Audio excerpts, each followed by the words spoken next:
السلام علیکم۔ دوسری صبح سارے انتظامات کیے گئے اور پھر سفر شروع ہو گیا، لیکن 2 گھنٹے کی مسافت کے بعد فیصلہ کر لیا گیا کہ ہم راستہ بھول گئے۔ صحرائے اعظم میں یہ بات بڑی خطرناک تھی، لیکن ہم سب خاصے سخت دل تھے۔ سفر روک کر آپس میں صلاح مشورے کیے گئے۔ اب ٹوبو وغیرہ کو نظر انداز نہیں کیا جا سکتا تھا، چنانچہ اس مشورے میں خصوصی طور سے انہیں شریک کیا گیا اور پھر ایک سمت کا تعین کر کے دوبارہ سفر شروع ہو گیا۔ وہی معمول، شام ہوئی، رات ہو گئی، لیکن راستہ بھول جانے سے بددل کوئی نہیں تھا۔ راستے کے ہنگامے خوب رہے۔ کوثر حسب معمول مجھ سے دور تھی، لیکن اس نے شاید خود کو بدلنے کی کوشش شروع کر دی تھی۔ وہ اب سب سے گھل مل کر گفتگو کرتی تھی، لڑکیوں اور لڑکوں کے ساتھ رہتی تھی۔ دوسری رات ڈینیلا نے مجھے ایک دلچسپ بات سنائی۔ یہ کوثر بھی عجیب لڑکی ہے۔ خیریت؟ میں نے مسکراتے ہوئے کہا۔ آج اس نے فونا کو تھپڑ مار دیا۔ بات کافی آگے بڑھ جاتی، لیکن میکارڈ نے اور ہیگلے نے فونا ہی کو ٹھنڈا کر لیا۔ اوہو، بات کیا ہوئی تھی؟ بابرا اور دوسری لڑکیاں بیٹھی ہوئی تھیں، کوثر بھی آ گئی۔ سب سے اس کی سلام دعا ہے جو پہلے نہ تھی۔ بہرحال نہ جانے کہاں سے تمہارا ذکر نکل آیا۔ اوہ، بہت خوب۔ میرا کہنے لگی کہ آخر نواب صاحب نے تمہیں رکھا ہوا ہے، تمہیں تو گولی مار دینی چاہیے۔ تب فونا نے بھی اس کی ہاں میں ہاں ملائی۔ تب کوثر نے سنجیدگی سے پوچھا، تمہیں اس سے کیا شکایت ہے فونا؟ بس وہ گندی طبیعت کا انسان ہے، ہر لڑکی کی جانب حریص کتے کی طرح گرتا ہے۔ کیا اس نے تم سے بھی اس اظہار عشق کیا تھا؟ کوثر نے پوچھا۔ ہاں، میں بھی محفوظ نہ رہی۔ پھر تم نے کیا جواب دیا؟ کیا میں اس تھرڈ کلاس انسان کو منہ لگاتی؟ منہ تو تم نے لگایا تھا فونا، لیکن نہ جانے کیوں کامیاب نہ ہو سکیں۔ کوثر نے زہریلے لہجے میں کہا۔ بس اسی بات پر بات آگے بڑھ گئی اور فونا نے خود اپنا بھرم توڑ دیا۔ اس نے کہا کہ شاید تم نے کوثر کو بھی اسی طرح ٹھکرا دیا ہے جس طرح فونا کو بھی کوثر نے اسے تھپڑ مار دیا۔ ویسے سرفراز، ایک اور بات بھی ہے۔ وہ کیا؟ کوثر نے پرسوں رات مجھے تمہارے ساتھ دیکھ لیا تھا۔ اوہ، کیسے اندازہ ہوا؟ اس نے میرے اوپر طنز کیا تھا۔ کیا؟ کہنے لگی، آج کل ڈینیلا بہت آگے بڑھ رہی ہے، اسے محتاط کرنا ضروری ہے۔ وہ مجھے زہریلی نگاہوں سے دیکھنے لگی ہے۔ تم نے کیا جواب دیا ڈینیلا؟ مسکرانے کے علاوہ کیا کر سکتی تھی؟ میں خاموش ہو گیا۔ ڈینیلا میرے پاس بیٹھی تھی۔ ہم دونوں بالکل قریب قریب تھے، ایسی شکل میں بھی اگر کوئی ہمیں دیکھ لیتا تو شک کیے بنا نہ رہ سکتا تھا۔ بہرحال مجھے اس کی کیا پرواہ ہو سکتی تھی؟ البتہ ایک خیال میرے ذہن میں آیا اور میں نے اس کے اظہار میں بھی تکلف نہیں کیا۔ ڈینیلا، میں تمہیں ان دونوں لڑکیوں کے بارے میں بتا چکا ہوں۔ کیا؟ میرسا کو بہت دن سے خبط ہے۔ اگر بات صرف رومانی گفتگو تک ہی رہتی تو ٹھیک تھی، لیکن وہ مرد عورت کے تعلقات کی ساری منازل طے کر لینا چاہتی تھی۔ تم نے تو نہیں بتایا تھا سرفراز، لیکن خود میرا یہی خیال تھا۔ ڈینیلا مسکراتے ہوئے بولی۔ میں نے ان کی پذیرائی نہ کی۔ ہاں، اسی لیے وہ تمہیں عورت کے معاملے میں بزدل گردانتی ہیں۔ میرے ذہن میں ایک اور خیال ہے۔ کیا؟ کوثر کو مجھ سے دور کرنے میں تم میری مدد کیوں نہ کرو؟ دوست کی حیثیت سے یہ کوئی کہنے کی بات ہے سرفراز؟ کیا مطلب؟ دوست کی حیثیت سے یہ میرا فرض تھا جس کی میں ابتدا بھی کر چکی ہوں۔ اوہ، تو تم واقعی عمدہ لڑکی ہو۔ میں تمہارا شکر گزار ہوں۔ میں ممنونیت سے بولا اور ڈینیلا مسکرانے لگی۔ کافی دیر تک ہم بیٹھے گفتگو کرتے رہے اور پھر اٹھ گئے۔ طوفان کے بعد کی چوتھی رات اتفاق سے میں ادھر جا نکلا جہاں لڑکیوں کا گروہ چہلوں میں مصروف تھا۔ میرسا اور فونا کو کوثر سے صلح کرا دی گئی تھی۔ کوثر بھی اسی گروہ میں موجود تھی۔ میں نہ جانے کیوں ٹرالر کے عقب میں رک گیا، حالانکہ خود مجھے یہ بات معیوب سی لگی تھی، لیکن اب بہت سی باتیں ایسی کر لیتا تھا جو ضمیر کو گوارا نہیں تھیں۔ لڑکیاں گفتگو کر رہی تھیں۔ یہ تو حقیقت ہے، ہم تو صرف یہ سوچ رہے ہیں کہ اتنے عمدہ انتظامات نہ ہوتے تو کیا ہم لوگ اس بھیانک ماحول میں زندہ رہ سکتے تھے؟ کسی لڑکی نے کہا۔ بھائی، سچی بات یہ ہے کہ یہ سب کچھ ہمارے بس کا روگ نہیں ہے۔ میں تو ہاتھیوں کے اس طوفان کو دیکھ کر مر ہی گئی تھی۔ ہاں، ہاتھیوں کا غول اس طوفان سے زیادہ خوفناک تھا۔ کم بخت گھٹاؤں کی طرح امنڈ رہے تھے۔ بات پھر گھوم کر اسی پر آ جاتی ہے۔ کس پر؟ اسی ایشیائی شہزادے پر۔ تم اس سے بہت متاثر ہوتی ہو۔ واسطہ جو نہیں پڑا، یہ میرسا کی آواز تھی۔ میرسا، تمہارا تو واسطہ پڑا ہے، تم ہی بتاؤ۔ میں تنہا نہیں ہوں، مس بابرا فونا بھی اس کا شکار رہی ہیں۔ میں دعوے سے کہہ سکتی ہوں مس کوثر، اگر اب آپ برا نہ منائیں، وہ دماغی مریض ہے، بابرا فونا نے کہا۔ میں کیوں برا مناؤں گی؟ آپ تو اسے اچھی طرح جانتی ہیں مس کوثر، کیا آپ نے اس کے بارے میں کوئی اندازہ نہیں قائم کیا؟ ہمارے ہاں ملازموں کو زیادہ لفٹ نہیں دی جاتی، کوثر نے ناک چڑھا کر کہا۔ آپ نے کس بنا پر یہ دعویٰ کیا ہے مس فونا؟ اس سلسلہ میں مریسا بہتر طور پر بتائے گی۔ مریسا پلیز، کیا تم فراخ دلی سے کام لوگی؟ کیا حرج ہے؟ اور آپ لوگوں کو اس کے بارے میں آگاہ کرنا میرا فرض ہے تاکہ کوئی اور اسے خود سے کھیلنے کا موقع نہ دے، مریسا نے کہا۔ اوہ، اس کے بارے میں بتاؤ، تم مجھ سے متفق ہو نا مریسا؟ فونا نے پوچھا۔ یقیناً، بڑی ہی گھناؤنی فطرت کا مالک ہے، میرے خیال میں یا تو وہ خود پر بہت نازاں ہے، بے حد مغرور انسان ہے، یا پھر بقول فونا کے خبط الحواس ہے۔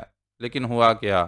بھئی یہ بات تم سب جانتی ہو کہ بہرحال وہ بے حد پرکشش ہے، کوئی بھی لڑکی اس سے متاثر ہوئے بغیر نہیں رہ سکتی۔ میں بھی انہی میں سے ہوں، مر مٹی تھی اس کمبخت پر، سچ بے حد چاہتی تھی اسے، اس سے اظہار کر دیا، اس نے پذیرائی نہ کی، بد دل ہو گئی، مایوس ہو گئی، لیکن پھر اچانک وہ پگھل گیا، بڑی پیار کی باتیں کی اس نے، اور میں بے قابو ہو گئی۔ تب میں نے اس سے وہ سب کچھ مانگ لیا جو ایک عورت کی آرزو ہوتی ہے، لیکن اس کمینے نے نہایت حقارت سے ٹھکرا دیا۔ اسے اپنے مشرقی ہونے پر بڑا ناز ہے، لیکن میرے خیال میں اس معاملے میں مشرقی بڑے گدھے ہوتے ہیں، عشق کرتے ہیں لیکن میرے خدا، تو تمہارے ساتھ بھی وہی سب کچھ ہوا؟ فونا حیرت سے بولی۔ کیا مطلب؟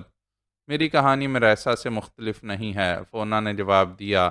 گویا وہ اظہار عشق کر سکتا ہے لیکن جسمانی قرب سے اجتناب کرتا ہے، کسی اور نے کہا۔ ہاں، یہ کیا بات ہوئی؟ اسی لیے تو اسے خبط الحواس قرار دیا گیا ہے۔ پھر کیا اس کا اچار ڈالنا ہے؟ لچر کہیں کا! سچ بتانا کوثر، کیا سارے مشرقی ایسے ہی گدھے ہوتے ہیں؟ مریسا نے کہا۔ تم تو اس نے تم لوگوں کو ٹھکرا دیا؟ کوثر کے لہجے میں حیرت تھی۔ بڑی بدتمیزی سے، کہ کمینے نے میرے تو تھپڑ بھی مار دیا، مریسا نے فریادی انداز میں کہا۔ اور تمہیں بھی؟ ہاں کوثر، فونا نے بسورتے ہوئے کہا۔ عجیب بات ہے، کوثر آہستہ سے بڑبڑائی۔ لیکن صاحبو، مجھے بھی کچھ کہنے کی اجازت ہے، اچانک ڈینلا کی آواز ابھری۔ ہاں ہاں ڈینلا، آج کل تم اس کے ساتھ نظر آ رہی ہو۔ ہاں، وہ مجھے پسند کرتا ہے۔ ویری گڈ، ٹھیک ہے، 2-3 دن کے بعد پوچھیں گے۔ احمق ہو تم لوگ، ایک مرد کو ہینڈل نہیں کر سکتی۔ ٹھیک ہے، وہ مشرقی ہے، جھجکتا ہے، لیکن اگر کوئی اسے سچ مچ متاثر کرے تو وہ اتنا بھی احمق نہیں ہے۔ تمہارا کیا تجربہ ہے ڈینلا؟ بہت سی لڑکیوں نے اشتیاق سے پوچھ لیا۔ وہ اندر سے بھی اتنا ہی پرکشش ہے جتنا باہر سے۔ ہائے ڈینلا، سچ مچ؟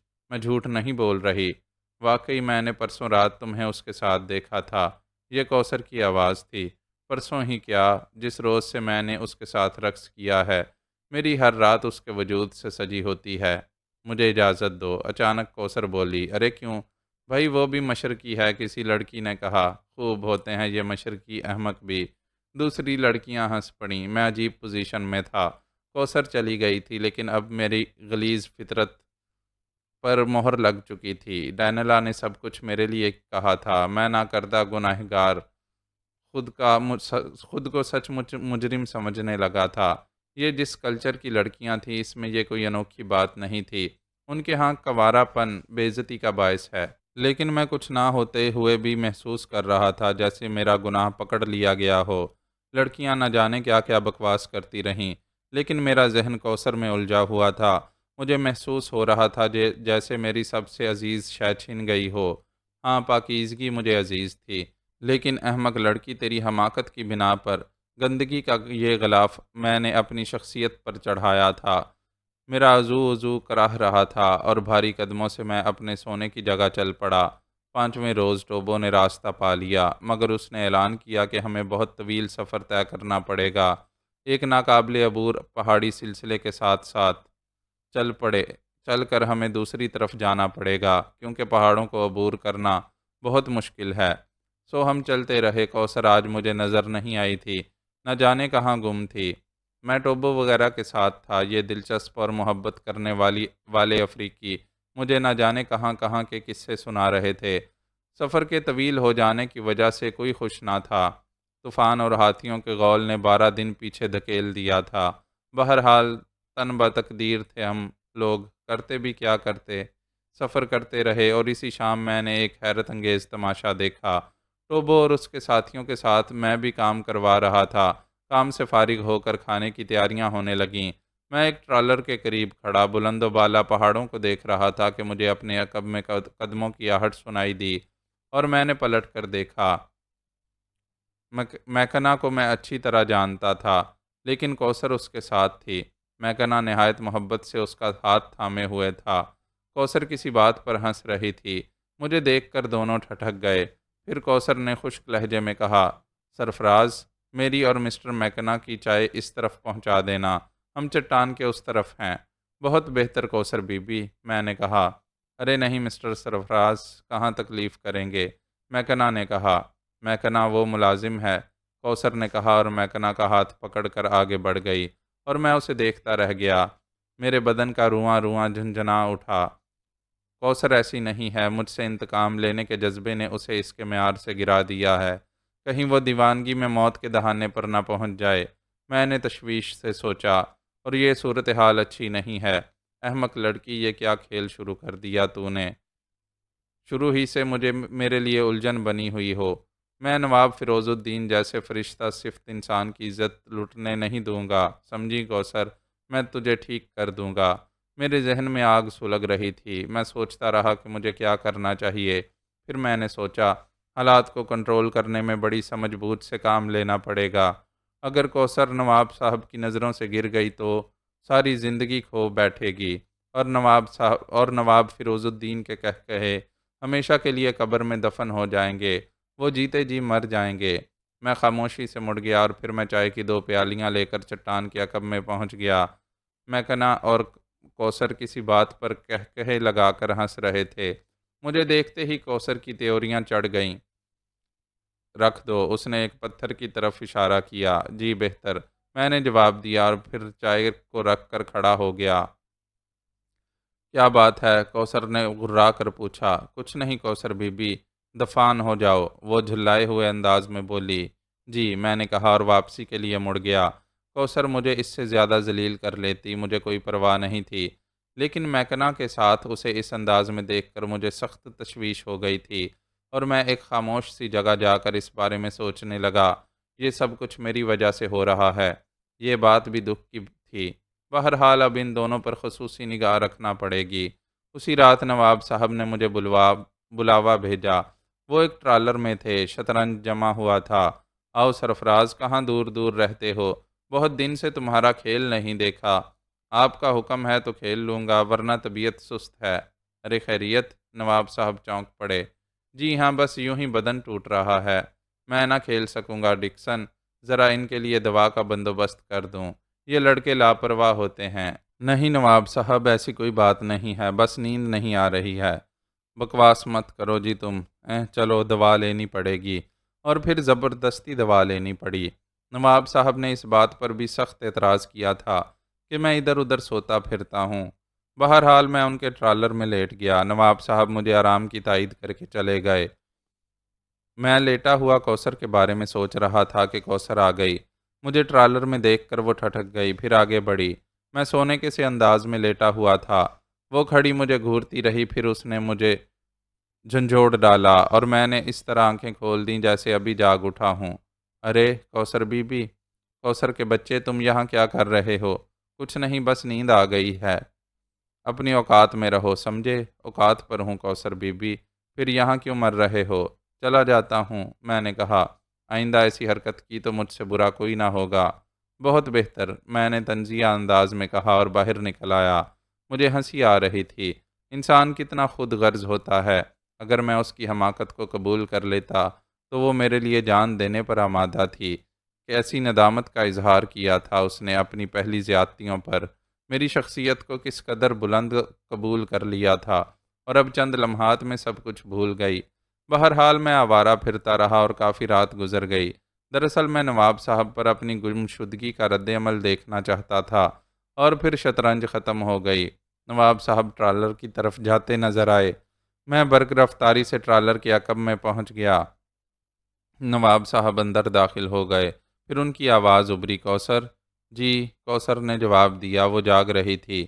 سرفراز کہاں گیا؟ جہنم میں، کوثر نے جواب دیا۔ نواب صاحب چونک پڑے۔ کیا اسے تنہا میرے پاس رہنا چاہیے تھا؟ کیوں، کیا پہلے ایسا نہیں ہوا؟ آپ کی آنکھیں تو بند ہو چکی ہیں ابو۔ آپ نے اسے اس قدر سر چڑھا رکھا ہے کہ بس۔ وہ گیا کہاں؟ ذلیل کر کے نکال دیا میں نے یہاں سے۔ کوثر، نواب صاحب گرجے، کیا تمہارا دماغ بالکل خراب ہو گیا ہے؟ ہاں، بالکل خراب ہو گیا ہے۔ کاش میں تجھے ساتھ لانے کی حماقت نہ کرتا، کاش میں آپ کے ساتھ نہ آتی۔ کوثر نے بھی اسی انداز میں جواب دیا۔ تم بے حد گستاخ ہو گئی ہو کوثر، آپ کی لاپرواہی نے کیا ہے ابو۔ کیا کہنا چاہتی ہو؟ یہی کہ ہر انسان پر آنکھیں بند کر کے بھروسہ نہ کر لیا کریں۔ کیا سرفراز نے کوئی نازیبہ حرکت کی ہے؟ نواب صاحب کسی قدر نرم لہجے میں بولے۔ بس میں اس بارے میں کچھ کہنا نہیں چاہتی، تمہیں کہنا ہوگا۔ مجھ سے کیا پوچھتے ہیں ابو جان؟ جا کر ان لڑکیوں سے پوچھ لیں جن سے وہ بیک وقت عشق کرتا رہا ہے۔ اور میں آپ سے کیا کہوں ابو جان، آپ نے اپنے بال دھوپ میں سفید کیے ہیں۔ کوثر، نواب صاحب حیرت سے بولے، جائیے دیکھ لیجئے، اب بھی وہ کسی سنسان گوشے میں کسی کے ساتھ ہوگا۔ ہرگز نہیں کوثر، ہرگز نہیں۔ اگر سرفراز ایسا ہے تو پھر خدا کی قسم پوری زندگی کسی انسان پر بھروسہ نہیں کروں گا۔ کوثر مجھے بتا، تیرا یہ الزام کس حد تک درست ہے؟ آنے والا وقت بہت جلد آپ کو بتا دے گا، جب پروفیسر ہیگلے، ڈاکٹر میکارڈ اور کرنل ڈکسن آپ کا گریبان پکڑے کھڑے ہوں گے۔ تمہیں یقین ہے کوثر؟ آپ کہیں تو آپ کو بھی یقین دلا دوں، لیکن باپ بیٹی ایسے مناظر دیکھ نہیں سکتے۔ اور اس کے بعد کافی دیر تک دونوں میں سے کسی کی آواز نہیں ابھری۔ پھر نواب فیروز الدین ہی کی پھنسی پھنسی آواز سنائی دی، اور اس نے کبھی تجھ سے تو کوئی بدتمیزی نہیں کی؟ رہنے دیجئے ابو، آپ کا دل دکھے گا۔ کوثر، تو نے مجھے پہلے کیوں نہیں بتایا؟ افسوس، اسے کیا ہو گیا ہے؟ میرے خیال میں تو وہ ایسا نہیں تھا، میرا تجربہ دھوکہ کیوں کھا گیا؟ ہم دھوکہ کھانے سے پہلے سنبھل گئے ہیں ابو، اسے ساتھ رکھنا سخت خطرناک ہے۔ نہ جانے کس ناپاک ارادے سے وہ یہاں آیا تھا۔ کہاں، ٹرالر میں؟ ہاں۔ اسے میں ہی لایا تھا کوثر، وہ تو یہاں نہیں آ رہا تھا، بیمار تھا کمبخت، میں نے اسے دوا دلوائی اور یہاں سلا گیا تھا۔ مرنے دیں ابو اسے، اور جلد از جلد اس سے چھٹکارا پانے کی کوشش کریں، کوثر نے کہا۔ اور اس کے بعد کافی دیر تک دونوں میں سے کسی کی آواز سنائی نہیں دی۔ میرے حلق میں ایک گولا سا اٹھ رہا تھا، پھر میں نے خود کو سنبھالا اور میرا دل چاہا زوردار کہے لگاؤں، تو نواب صاحب بھی گئے۔ ظاہر ہے بیٹی کی باتوں پر کسے یقین نہ آتا۔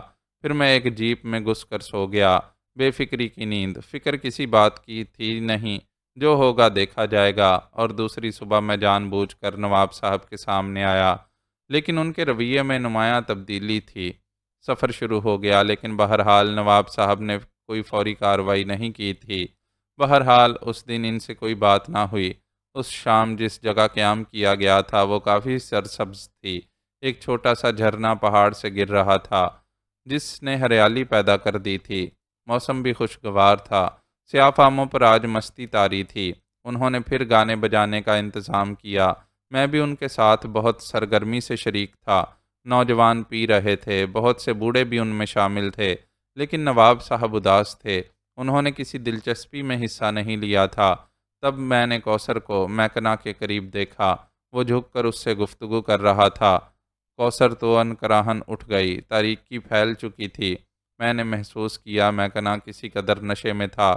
اس نے کوثر کا بازو پکڑ رکھا تھا، لیکن کوثر نے مداخلت نہیں کی۔ میرا ماتھا ٹھنکا اور میں چھپ کر ان کے پیچھے چل پڑا۔ میکنا کوثر کو کافی دور جھرنے کے عقب میں لے گیا۔ ٹوبو اور اس کے ساتھی ڈھول بجا رہے تھے اور حلق پھاڑ پھاڑ کر گا رہے تھے۔ سب نوجوان اور لڑکیاں رقص کر رہے تھے، لیکن یہاں ان کی آوازیں کافی مدھم تھیں۔ میکنا نے گھاس کے ایک ٹکڑے کو منتخب کیا اور کوثر کے دونوں شانوں پر ہاتھ رکھ کر اسے بٹھا دیا۔ مجھے اس جگہ سے وحشت ہو رہی ہے مسٹر میکنا، کوثر کی آواز سنائی دی۔ ابھی دور ہو جائے گی ڈارلنگ، دیکھو میں تمہارے لیے کیا لایا ہوں۔ اس کی آواز میں لڑکھڑاہٹ تھی۔ کیا ہے یہ؟ کوثر نے پوچھا۔ شراب، میکنا نے جواب دیا۔ اور کوثر نے کھڑے ہونے کی کوشش کی۔ ارے بیٹھو بیٹھو میری جان، بیٹھو تو صحیح۔ تم یہ میرے لیے لائے ہو؟ کوثر نے وحشت زدہ لہجے میں پوچھا۔ ہاں، تمہاری آنکھوں کا خمار دو آتشا ہو جائے گا۔ یہ سیال زندگی ہے، اس کی تھوڑی سی مقدار تمہیں نہ جانے کہاں پہنچا دے گی۔ اس کائنات کی وسعتوں سے دور، اس خلا کے ایک ایک راز سے واقف ہو جاؤ گی تم۔ لو پی جاؤ، پی جاؤ میری جان۔ کیا بدتمیزی ہے، ہٹاؤ اسے، کوثر نے جھلائے ہوئے لہجے میں کہا۔ ارے ارے، اس کی توہین نہ کرو، بڑا گناہ ہے۔ مسٹر میکنا، آپ نے وعدہ کیا تھا کہ انسانیت کی حدود میں رہیں گے، کوثر نے احتجاجی لہجے میں کہا۔ انسانیت کی کوئی حد نہیں ہے، لامحدود ہے۔ ارے خود انسان کی کیا حیثیت ہے؟ بیکار شے، فضول شے۔ زندگی شراب ہے، شراب زندگی ہے۔ پیو میری جان اور سب کچھ بھول جاؤ۔ مسٹر میکنا پلیز ہوش میں رہیں۔ کوثر کے انداز میں اب کسی حد تک خوف شامل ہو گیا تھا۔ دیکھو میری جان، تم نے شراب کی توہین کی ہے، لیکن میں اپنے جذبات کی توہین برداشت نہ کر سکوں گا۔ کمزور انسان ہوں، چھوڑو شراب کو اور دنیا سے بے نیاز ہو جائیں۔ کالے لوگ رقص کر رہے ہیں، سرور میں ہیں۔ آؤ ہم بھی کائنات کے ذرے ذرے کو فراموش کر کے گم ہو جائیں۔ آؤ، مجھے جانے دو میکنا، تم ہوش میں نہیں ہو۔ فضول باتیں مت کرو، آؤ چھوڑ دو میکنا، ورنہ اچھا نہ ہوگا۔ غلط، آج اگر تمہیں چھوڑ دیا تب اچھا نہ ہوگا۔ یہ موسم کی توہین ہے، جذبات کی توہین ہے۔ میں لعنت بیچتی ہوں تیرے جذبات پر، چھوڑ دے مجھے۔ مس کوثر، میں نے خود آپ کی طرف بڑھنے کی کوشش نہیں کی تھی۔ مجھے تمہاری کمینگی کے بارے میں نہیں معلوم تھا، اب معلوم ہو ہی گیا ہے تو پوری طرح واقفیت حاصل کر لو۔ میکنا کا لہجہ بدل گیا اور کوثر گھٹے گھٹے انداز میں چیخ پڑی۔ میرے بدن میں چنگاریاں سلگ اٹھیں۔ کوثر بہرحال کچھ بھی ہے، اس کی لڑکی جس نے میرے اوپر احسانات کیے، اور پھر بذات خود وہ بھی صرف نادان تھی، بری نہ تھی، چنانچہ اسے میری مدد کی ضرورت تھی۔ میں نے دوسری طرف جھانکا تو میکنا کوثر کو نیچے گرا کر اسے دبوچے ہوئے تھا۔ میکنا، میں نے سرد لہجے میں اسے پکارا اور میکنا اچھل پڑا۔ اس نے گردن گھما کر میری طرف دیکھا اور پھر کوثر پرے ہٹ گئی۔ اوہ مسٹر سرفراز، میکنا نے کہا۔ ہاں میں ہی ہوں۔ پلیز مسٹر سرفراز، اس وقت ڈسٹرب مت کرو، جاؤ چلے جاؤ، گیٹ آؤٹ۔ آخر میں اس کا لہجہ خراب ہو گیا۔ کوثر بھی پھٹی پھٹی نگاہوں سے مجھے دیکھ رہی تھی۔ مسٹر میکنا واپس جاؤ، میں نے آہستہ سے کہا۔ تم گدھے کے بچے، میں تم سے کہہ رہا ہوں بھاگ جاؤ یہاں سے، ورنہ میں تمہارا دماغ درست کر دوں گا۔ میکنا نے گھونسا تان لیا۔ تم یہاں کیوں آئے ہو؟ تم بھی کسی ایسے ہی گوشے میں کسی کے ساتھ چلے جاؤ۔ کیا آج کوئی نہیں ملی؟ کوثر زہریلے لہجے میں بولی۔ ہاں دیکھو ڈارلنگ، بلا وجہ ہمارے درمیان آ گیا ہے۔ جاؤ بھاگ جاؤ یہاں سے، مجھے تمہاری مدد کی ضرورت نہیں ہے۔ کوثر کے لہجے سے شدید ہیجان ٹپک رہا تھا۔ میری کھوپڑی بھگ سے اڑ گئی، پورے بدن میں پارا بھر گیا تھا۔ تم ابھی تک یہاں کھڑے ہوئے ہو، میں نے غراتے ہوئے کہا۔ اوہ تم کتیا کے بچے، یوں نہیں مانو گے۔ میکنا میرے اوپر حملہ آور ہو گیا۔ میں نے اس کے گھونسے کو خالی دے کر ایک زوردار مکہ اس کے بائیں گال پر رسید کیا۔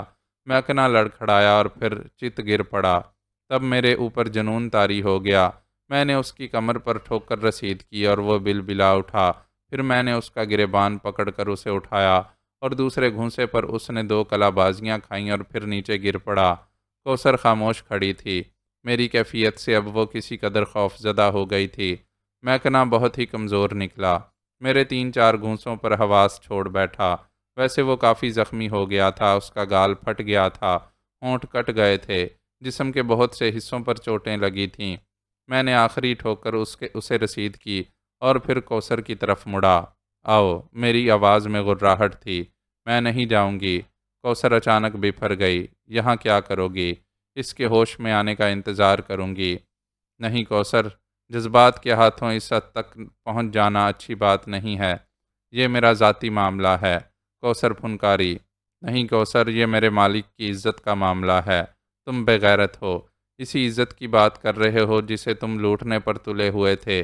میری مرضی، میں جسے پسند کروں گی۔ یہ ہوش میں آئے گا تو میں خود کو اس کے حوالے کر دوں گی۔ اور اچانک میرا ہاتھ گھوم گیا۔ وہ زوردار تھپڑ مارا تھا کوثر بی کے گال پر کہ زندگی بھر یاد رکھا ہوگا۔ کوثر ایک طرف جا پڑی تھی۔ میں جھکا اور میں نے اس کے بال پکڑ کر اسے کھڑا کر دیا۔ فیروز الدین کی عزت ایسے نہیں برباد ہوگی، سمجھی؟ میری غراہٹ بہت خوفناک تھی، کسی معصوم بچی کی طرح سہم کر وہ رونے لگی۔ چلو، میں نے اسے دھکا دیا اور وہ خاموشی سے چل پڑی۔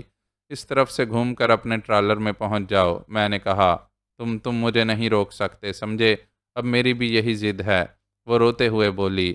یہ بات ہے کوثر، تو میں میکنا کو زندہ نہیں چھوڑوں گا، میں نے غراتے ہوئے کہا۔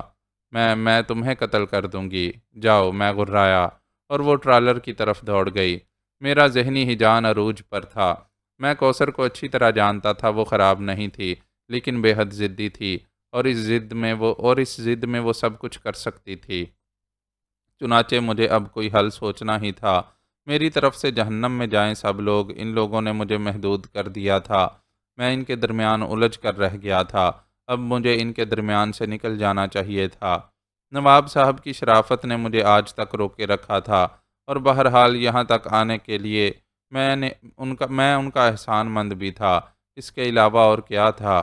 آوارہ بھٹک رہا تھا، سوچیں عروج پر تھیں کہ ڈینلا مل گئی۔ اوہ سرفراز ڈیئر، کہاں تھے؟ اتنی دیر سے تلاش کر رہی ہوں۔ ڈینلا، میں نے ایک گہری سانس لی۔ بہت فکر مند ہو؟ ہاں ڈینلا، مجھے نہیں بتاؤ گے؟ آؤ، تم ایک ہمدرد لڑکی ہو، میں تمہارا احسان مند ہوں۔ اور میں ڈینلا کو لے کر ایک سنسان حصے میں پہنچ گیا۔ ہم دونوں پتھروں پر بیٹھ گئے تھے۔ بتاؤ ڈیئر، آج تم کچھ پریشان ہو؟ بات ہی ایسی ہے ڈینلا، اور پھر میں نے ڈینلا کو شروع سے لے کر آخر تک کی کہانی بتا دی۔ ڈینلا بھی گہری سوچ میں ڈوب گئی تھی۔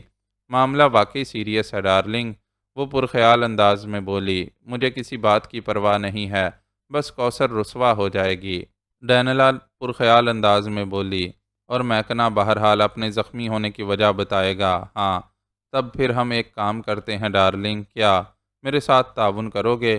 کیا پروگرام ہے ڈینلا؟ وعدہ کرو، منع تو نہیں کرو گے؟ نہیں، مجھے تمہارے اوپر اعتماد ہے، میں نے کہا، اور ڈینلا کھڑی ہو گئی۔ اس نے اچانک اپنے بال بکھیر لیے، کپڑے پھاڑ لیے، اور میں حیران رہ گیا۔ ڈینلا نے اپنے ہی ناخنوں سے اپنے بدن پر کچھ خراشیں لگا لیں، اور پھر وہ میری طرف دیکھ کر مسکرائی۔ اب ہم میکارڈ کے پاس چلیں گے، میں اسے بتاؤں گی کہ میکنا نے شراب کے نشے میں ڈوب کر میرے اوپر دست درازی کی، وہ میری عزت لوٹنا چاہتا تھا۔ اگر مسٹر سرفراز عین وقت پر مجھے نہ بچا لیتے تو نہ جانے وہ میرے ساتھ کیا سلوک کرتا، اور میں دنگ رہ گیا۔ یہ سفید لڑکی تو بے حد اثار پسند تھی، میرے اوپر کوئی اثر نہیں پڑے گا، البتہ کوثر کی عزت محفوظ رہے گی، ڈینلا نے کہا۔ ڈینلا، میں شدت جذبات سے بھرائی ہوئی آواز میں بولا۔ ارے یار، دوست کہا ہے تو دوستی نبھانی ہی ہوگی، آؤ، اس نے بے تکلفی سے کہا، اور میرا بازو پکڑ کر چل پڑی۔ ڈینلا کی ترکیب بہت اچھی تھی، لیکن یہ لڑکی اتنی عظیم ہوگی میں نے سوچا بھی نہ تھا۔ اس نے میرے ساتھ جو تعاون کیا تھا، میں اس کا بے حد شکر گزار تھا۔ اور پھر میکارڈ، کرنل ڈکسن اور پروفیسر ہیگلے کے سامنے ڈینلا کا ڈرامہ زبردست تھا۔ اس نے رو رو کر اپنی مظلومیت کی کہانی سنائی، اور سب غصے میں آ گئے۔ کہاں ہے میکنا؟ ہیگلے نے پوچھا۔ بے ہوش پڑا ہے منحوس، مسٹر سرفراز نے اس کے دماغ ٹھکانے لگا دیے، اور پھر سب کے سب غصے میں بھرے ہوئے میرے اور ڈینلا کے ساتھ اس مقام کی طرف چل پڑے جہاں میکنا بے ہوش پڑا ہوا تھا۔ میکنا کی حالت دیکھ کر ان کا غصہ تشویش میں بدل گیا، اس کی حالت بہت خراب تھی۔ بہرحال سب نے مل کر اسے اٹھایا اور کیمپ میں لے آئے، ڈریسنگ وغیرہ کر دی گئی، بات چھپ نہ سکی، اور میکنا کے ساتھی بھی آ گئے۔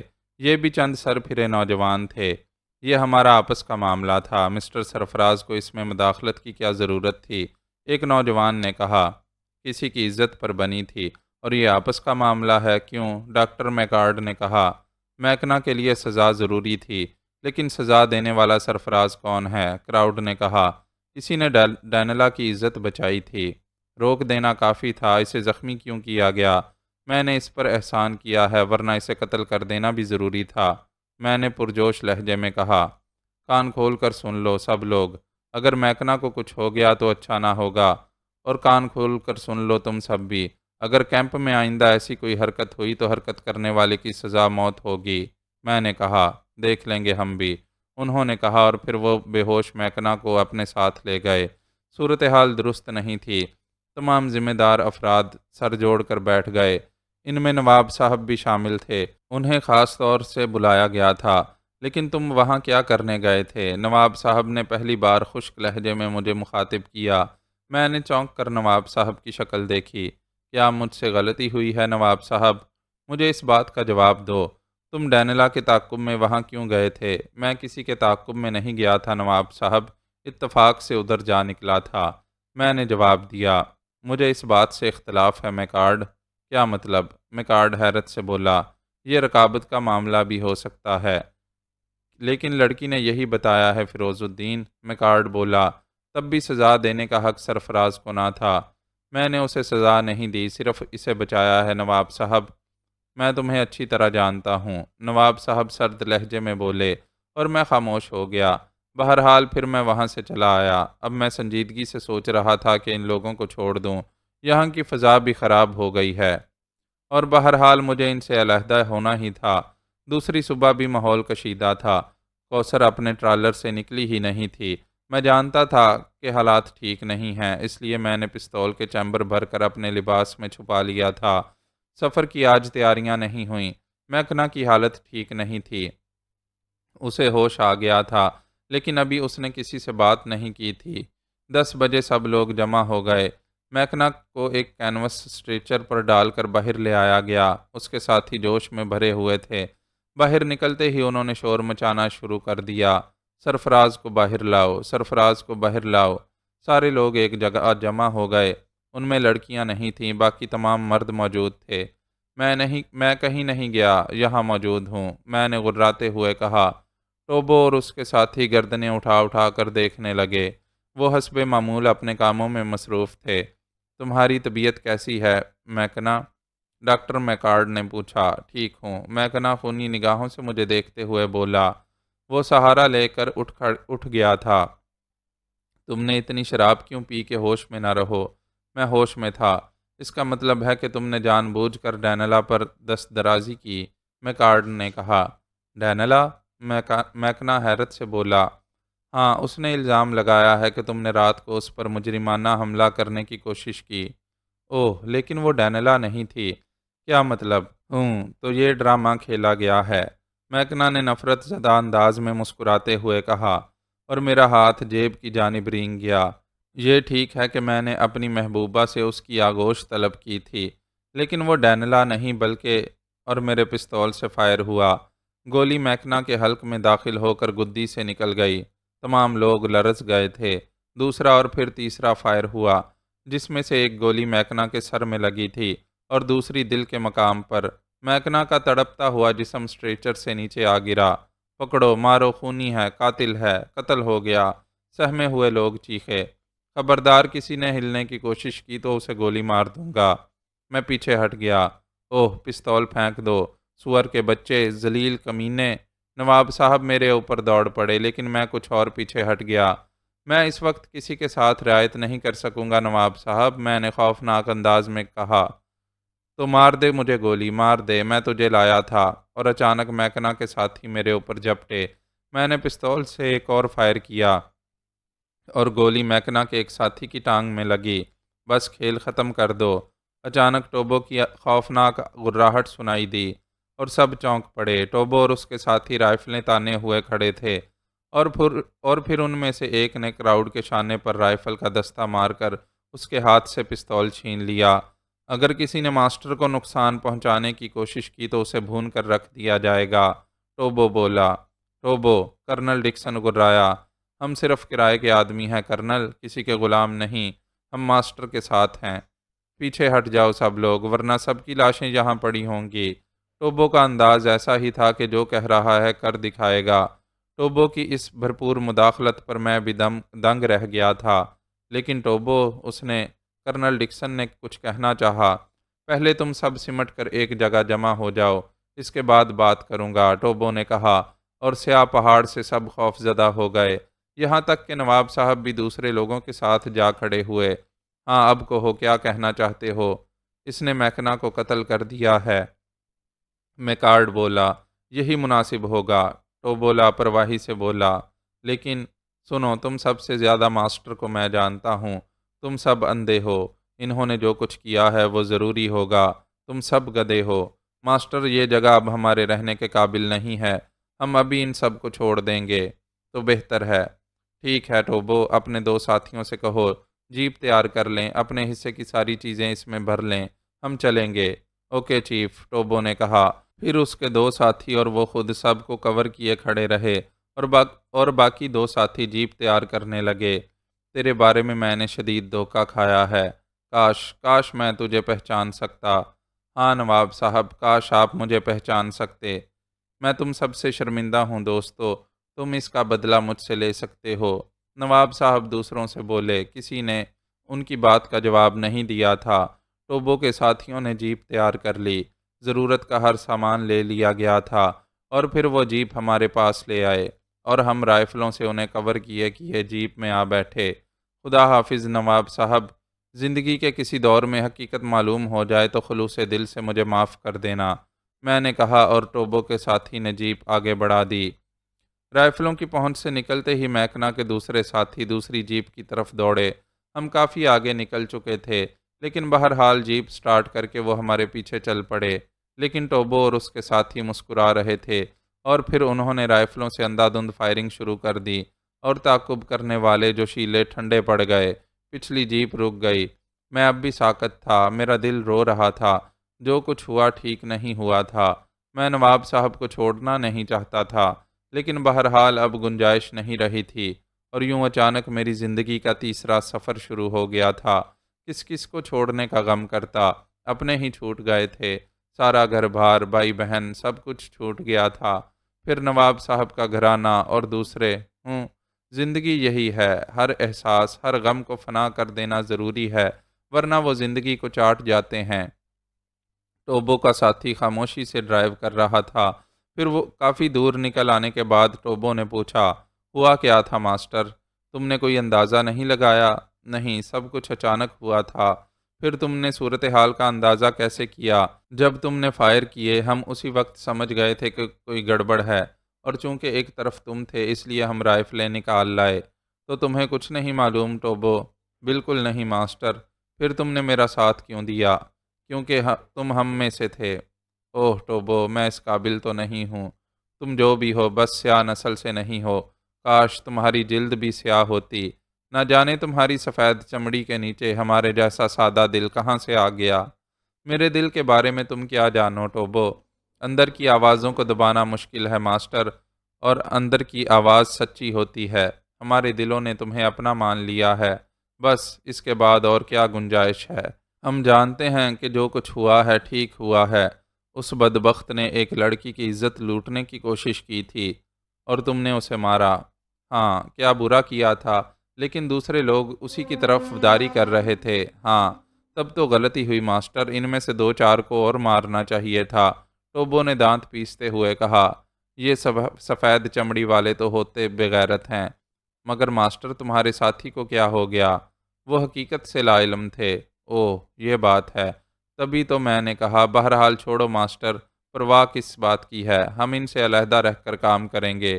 دوسروں کی تو مجھے پرواہ نہیں ہے، میرا ساتھی نیک ہے، تم کہو تو اسے رات کو اغوا کر لیں گے۔ نہیں، اس کی کیا ضرورت ہے، جو کھو گیا اسے بھول جاؤ۔ گڈ، اور یہی ہمارا فلسفہ ہے ماسٹر۔ ٹھیک ہے ٹوبو، اب بتاؤ آئندہ کیا کیا جائے؟ ہم نیتی کا چلیں گے ماسٹر، جہنم میں جانے دو ان سب کو، ہم ہیرے حاصل کریں گے اور پھر واپس چلیں گے۔ اوکے ٹوبو، میں نے بھی خوش دلی سے کہا، اور ہمارا سفر جاری ہو گیا۔ یہ سیاہ چہرے والے واقعی عظیم تھے۔ یوں ہمیں پہلی رات ایک مخصوص حصے میں گزارنی پڑی۔ ٹوبو نے سارے انتظامات مکمل کر لیے تھے، کھانے پینے کا بندوبست کیا گیا، اور پھر رات کو ہم جیپ میں ہی لیٹ گئے۔ ہم کل پہاڑی دیوار پار کر لیں گے ماسٹر، اس کے بعد ندی کے کنارے کنارے نیتیکا کا سفر کریں گے۔ ٹھیک ہے ٹوبو، اور ہاں، کیا تم نے پیٹرول بھی رکھا ہے؟ فکر مت کرو ماسٹر، تمہارے ٹوبو نے سارے انتظامات مکمل کیے ہیں، اور پھر ہم ایسے کمزور تو نہیں کہ کسی جگہ مار کھا جائیں۔ تم عظیم ہو میری جان، میں نے کہا۔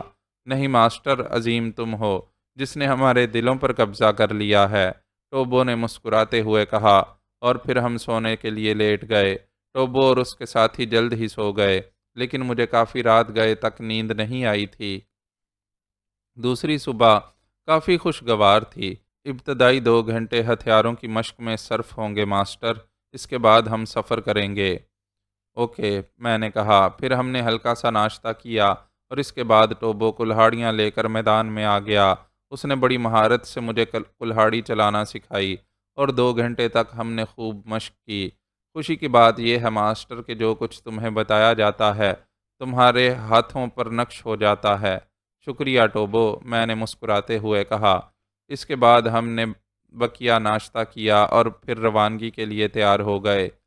ہم اب آزاد تھے، اسی لیے جیپ کی رفتار بھی کافی تیز رہی اور پھر شام ہوتے ہوتے ہم نے پہاڑی کا آخری سرا چھوڑ دیا۔ پہاڑ سے ہم دوسری طرف گھوم گئے تھے۔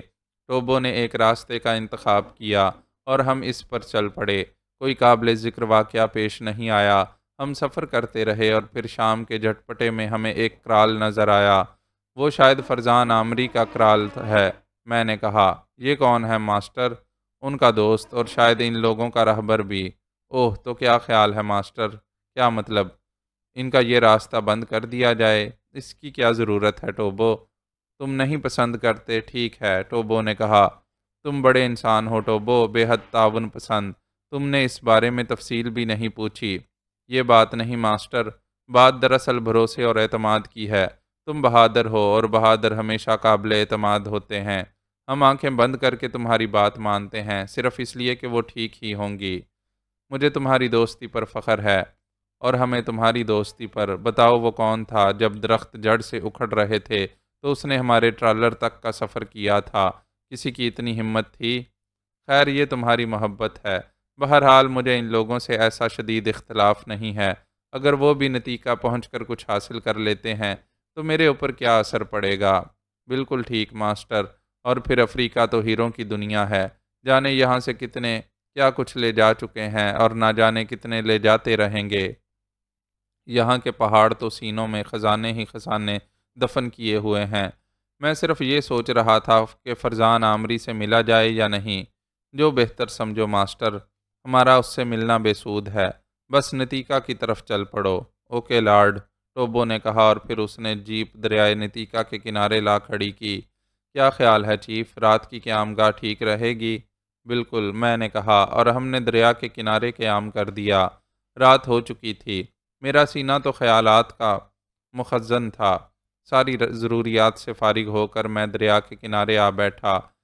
یہی وہ جگہ تھی جہاں فرزان عامری کی کہانی شروع ہوئی تھی، وہ کہانی جو مجھ سے ملتی جلتی تھی، لیکن اس کا انجام تو بہت بھیانک ہوا تھا۔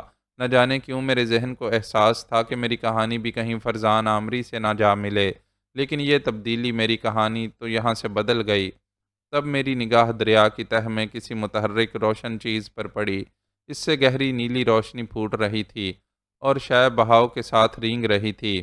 یہ کیا ہے؟ میں نے سوچا، اور اسی وقت ٹوبو میرے پاس آ گیا۔ کیا ہو رہا ہے ماسٹر؟ اس نے کہا اور میں چونک پڑا۔ یہ کیا ہے ٹوبو؟ دیکھو۔ اوہ، ہیرا ہے ماسٹر، فیروزہ۔ تم اس کی چمک پر خود غور کر لو۔ وہ دیکھو، وہ شاید یہ یاقوت ہے۔ اس نے ایک چنگاری کی طرف اشارہ کیا اور میں سکتے میں رہ گیا۔ یہ ہیرے ہیں ٹوبو؟ ہاں ماسٹر۔ رات کی تاریکی میں دریا میں سفر کرنے والے روشنی کی لکیر کھینچتے چلے جاتے ہیں۔ وہ دیکھو، میں دعوے سے کہہ سکتا ہوں کہ وہ الماس ہے۔ تو آؤ انہیں پکڑیں، میں نے کہا۔ نہیں ماسٹر، ان ننھی کرنوں سے کہاں بوجھل ہوتے پھرو گے، صبر کرو، آگے بہت کچھ ملے گا۔ اور میں ٹوبو کی شکل دیکھنے لگا۔ پھر مجھے اپنی بے صبری پر ہنسی آ گئی۔ سوری ٹوبو، لیکن بہرحال ہیرے ایسی ہی کشش رکھتے ہیں۔ ہاں ماسٹر، ان چمکدار پتھروں کے سحر سے میں پہلے واقف نہیں تھا، لیکن تمہاری دنیا میں جانے کے بعد اندازہ ہوا کہ یہ کس قدر پرسحر ہوتے ہیں۔ ٹوبو نے مسکراتے ہوئے کہا۔ آؤ ٹوبو، دریا کے کنارے دور تک سفر کریں۔ پتھروں کا یہ سفر بڑا دلکش ہے۔ آؤ ماسٹر، افریقہ ایسے حسین مناظر سے بھرا پڑا ہے۔ یہاں خوفناک طوفان بھی ہیں، وہ آدم خور درخت بھی ہیں جن کی شاخیں انسانی خون کی تلاش میں رہتی ہیں، اور سونے کے پہاڑ بھی، ٹوبو نے کہا اور میں خاموشی سے اس کے ساتھ چلتا رہا۔ روشنیوں کا سفر جاری تھا۔ لڑکتے ہوئے پتھر چمکتے ہوئے دور تک نظر آتے اور پھر گم ہو جاتے۔ ماسٹر، ٹوبو نے عجیب سے لہجے میں کہا، تم ان پتھروں کی چمک سے بہت متاثر ہو نا؟ ہاں ٹوبو، تمہاری دنیا میں ان کی حیثیت سے انکار نہیں کرتا، لیکن مجھے بتاؤ یہ کس کام آتے ہیں؟ جسموں کی زینت بنانے کے علاوہ بھی کوئی کام ان سے لیا جا سکتا ہے؟ انہیں تو ہتھیار کے طور پر بھی نہیں استعمال کر سکتے۔ تمہاری دنیا کے لوگ ان پتھروں کی محبت میں ایک دوسرے کو قتل کر دیتے ہیں، اپنے جیسوں کو جو ان سے کہیں زیادہ قیمتی ہوتے ہیں۔ میں تمہاری مدد کر سکتا ہوں، تم مصیبت پڑنے پر میری مدد کر سکتے ہو، مگر یہ پتھر، یہ تو کسی کی کوئی مدد نہیں کر سکتے۔ ٹھیک ہے ٹوبو، لیکن بہرحال انہیں لوگ پوجتے ہیں، پتھروں کے پجاری خود صنم تراشتے ہیں اور خود ان کی پوجا کرتے ہیں۔ یہی ہے مہذب دنیا۔ اس سے تو ہم وحشی جنگلی لوگ اچھے ہیں، جو کم از کم ان کے لیے جنگ نہیں کرتے۔ ان پتھروں کو تم نے یہ اہمیت دی ہے، تم نے انہیں ہیرا کہا، کیا ان کی حیثیت سڑک پر پڑی ہوئی مٹی سے زیادہ ہے؟ انسان نے اپنی ضرورتوں کو نام دیے ہیں ٹوبو، بہرحال یہ ہمارے لیے حیثیت رکھتے ہیں۔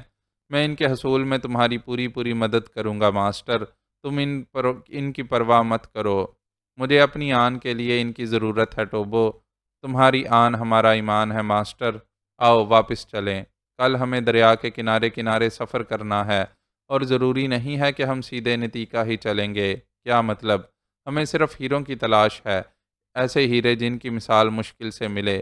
ہمیں ہیرے مل جائیں گے تو ہم واپسی کا سفر شروع کر دیں گے، ٹوبو نے کہا، اور میں گردن ہلانے لگا۔ میں اس کے خیال سے متفق تھا، اور یہ ٹھیک بھی تھا۔ نتیکا سے مجھے کوئی دلچسپی نہیں تھی، میں تو صرف ہیرے حاصل کرنا چاہتا تھا، ہیرے جہاں بھی ملے۔ نتیکا جانا ہی کیا ضروری تھا؟ چنانچہ میں نے ٹوبو سے پورا اتفاق کیا اور ہم واپس جیپ کے قریب آ گئے، جو ہمارا کیمپ بھی تھا۔ ٹوبو میرے قریب ہی آرام کرنے لیٹ گیا تھا، وہ خاموشی سے چاند کو تک رہا تھا، اور اس طرح خاموشی سے وقت گزرنے لگا۔ نیند مجھے بھی نہیں آ رہی تھی، اور جب چاندنی ہو، خاموشی ہو، تو ذہن ماضی تلاش کرنے لگتا ہے۔ کیسی انوکھی زندگی تھی میری بھی۔ میں نے زندگی میں تجربات کو خود پر مسلط نہیں کیا تھا، مجھے دنیا کو گہری نگاہوں سے دیکھنے میں کبھی دلچسپی نہیں رہی تھی، لیکن حالات خود بخود مجھے امتحانات کی دنیا میں گھسیٹ لائے تھے۔ اور عجیب تھی یہ دنیا بھی، کیسی انوکھی تھی یہ دنیا۔ وہ ہوتا تھا جو ذہن کے کسی گوشے میں نہ ہوتا، وہ سامنے آتا جس کا تصور بھی نہ ہوتا۔ کتنے کنارے تھے میری زندگی کے، گھر کا ماحول، زلیخا جو بیچاری خواہ مخواہ ہدف بن گئی تھی، اور پھر میرا دوست، اس کی بیوی جنہوں نے میری مدد کی تھی، پھر فرشتہ صفت رشید الدین احمد، افشاں اور کہکشاں، کوثر اور نواب فیروز الدین، اور ایسے ہی بہت سے کنارے۔ اور اب نہ جانے قدم کون کون سی منزلوں کی طرف اٹھ رہے ہیں۔ ذہن خیالات کی چکی میں پسا جا رہا تھا، خیالات تھے کہ امڈے ہی آ رہے تھے۔ تبھی ٹوبو کی آواز سنائی دی، ماسٹر، اور میں چونک پڑا۔ ٹوبو کی مداخلت اس وقت خوشگوار تھی، کیونکہ پریشان کرنے والے خیالات میرا پیچھا نہیں چھوڑ رہے تھے۔ میں نے اس کی طرف دیکھا اور ٹوبو مسکرا دیا۔ کیا ہے ٹوبو؟ میں نے کہا۔ نیند نہیں آ رہی ماسٹر، ٹوبو نے پرمحبت انداز میں کہا۔ ہاں ٹوبو، میں نے گہری سانس لی۔ ہم کیسے بے بس ہیں ماسٹر، ہماری آنکھیں ہماری مرضی سے بند نہیں ہوتیں، ہم خود کو سکون دینے میں کس قدر ناکام ہیں، دماغ پر اپنا بس کیوں نہیں ہوتا ماسٹر؟ اور ٹوبو کے اس سوال پر میں مسکرا دیا۔ تمہیں بھی نیند نہیں آ رہی ٹوبو؟ نہیں آ رہی ماسٹر۔ کیوں؟ بس نہ جانے دماغ میں کون کون سے خیالات آ رہے ہیں۔ مثلاً ٹوبو؟ بس یوں ہی ماسٹر، میری زندگی بہت عجیب رہی ہے۔ ہاں ٹوبو، زندگی میں بے شمار واقعات خود بخود گھس آتے ہیں، ہم نے کبھی ان کے بارے میں سوچا بھی نہیں ہوتا، لیکن وہ ہم پر نہ جانے کہاں سے آ کر مسلط ہو جاتے ہیں۔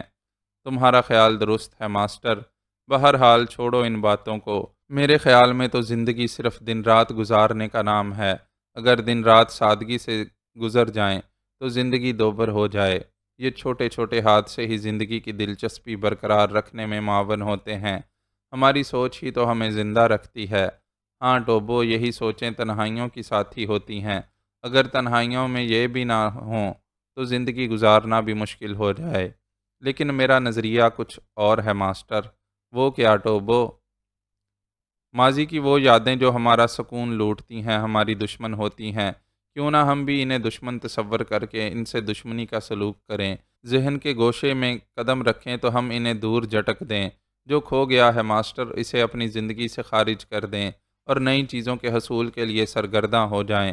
ہاں، وہ جسے پانے کی آرزو دل میں ہو، عمل کی راہوں سے گزر کر اس تک پہنچنے کی کوشش کی جائے۔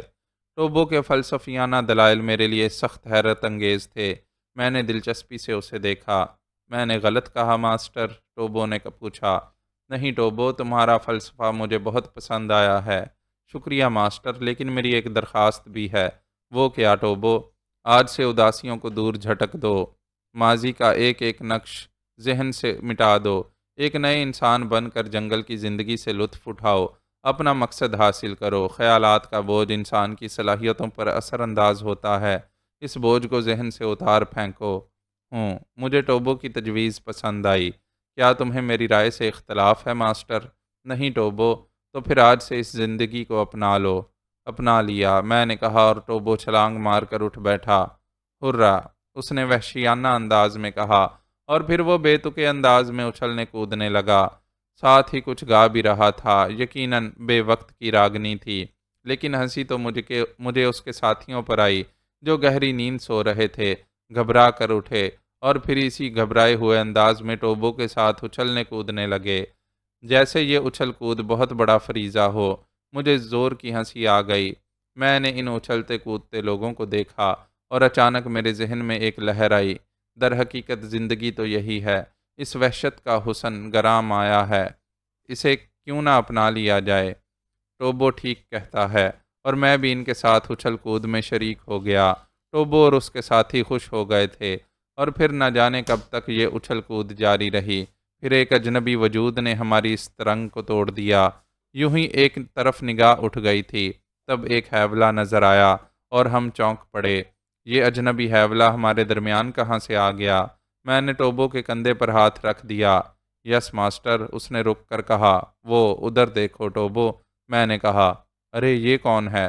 ٹوبو بھی اچھل پڑا، اور پھر اس نے پھرتی سے لپک کر رائفل اٹھائی کہ میں حیران رہ گیا۔ ٹوبو نے رائفل کا رخ اس کی طرف کیا، اور پھر تیزی سے اس کے قریب پہنچ گیا۔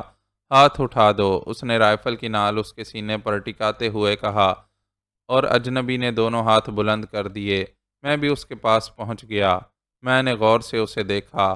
آگ کے شعلوں کا عکس اجنبی کے چہرے پر پڑ رہا تھا۔ ایک قابل رحم شکل نظر آئی۔ سر کے بال چھوٹے چھوٹے تھے، مونچھیں بڑی لیکن نیچے کو جھکی ہوئی، اور عمر 60 سے اوپر بھی تھی، لیکن چاقو چوبند اور پھرتیلا معلوم ہوتا تھا۔ قد درمیانہ تھا، اس کے چہرے سے مظلومیت برستی تھی۔ میں نے اسے دیکھ کر گہری سانس لی۔ ٹوبو کے ایک ساتھی نے آگے بڑھ کر اس کی تلاشی لی تھی، لیکن اس کے پاس سے ایک شکاری چاقو کے علاوہ اور کچھ برآمد نہ ہوا۔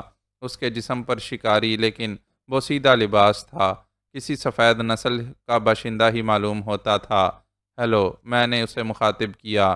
ہیلو، وہ نحیف آواز میں بولا۔ کون ہو تم؟ Stoker, brown Stoker. خوب، یہاں کیا کر رہے ہو؟ یہاں، اس نے گہری سانس لی۔ نہ جانے کیا کیا تلاش کر رہا ہوں، لٹی ہوئی دنیا، کھوئے ہوئے قافلے، جگر کے ٹکڑے، موت، سزا، نہ جانے کیا کیا تلاش کر رہا ہوں۔ اس کی آواز میں درد تھا۔ میں اسے رحم بری نگاہوں سے دیکھنے لگا۔ پھر میں نے ٹوبو سے کہا، ٹوبو رائفل ہٹا لو، اور ٹوبو نے ایک لمحے کی تاخیر نہیں کی۔ وہ رائفل ہٹا کر پیچھے ہٹ گیا۔ تم افریقی نہیں ہو، سٹوکر نے کہا۔ ہاں، میں افریقی نہیں ہوں۔ شکاری ہو؟ یہی سمجھ لو۔ سونے کی تلاش میں آئے ہو؟